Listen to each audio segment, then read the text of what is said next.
Wakati mimi nilikuwa kijana ninavumilia kwa kanisa, nilikuwa naamini siku moja nitapata mke. Vijana wengi walioa, mimi hata watu walika yangu wengi, watoto wao wako na watoto 3 4.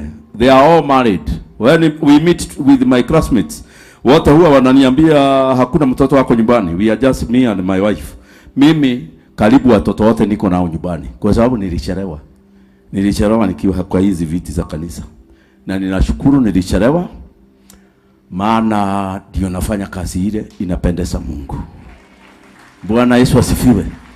Sasa kuna watu walikuwa wananiita. Kwanza mtu mmoja aliniita akaniambia, nimeona nikuongeze akili. In short, ameona sina.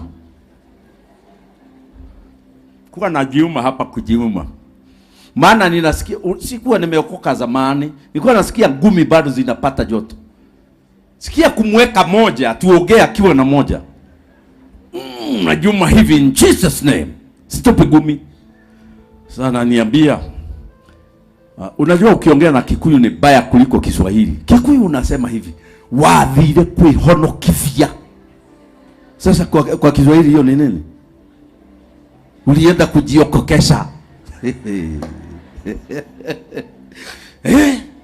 Akaniambia utafikiria utapata mke wapi?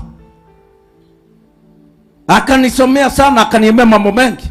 Na akaniambia watu wengi wanasema usiwe kama Harrison ambaye alienda kujiokokesha. Sasa alikosa hata hana bibi. Akaenda kuharibu mpaka my dad.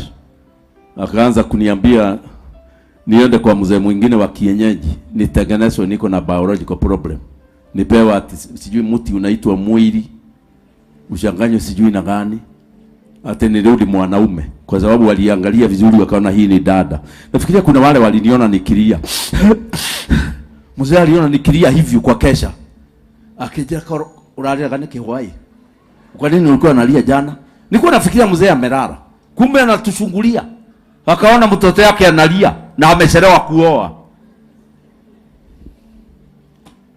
Kaniambia kuna miti mtu anapewa unakuwa man, mwanaume. Nilivumilia. Hao wote walikuwa wanamaliza patience yangu. Kama kuna mtu anamaliza patience yako, mwambie Jesus knows me more than you know me. Nitamngojea na nitamuona.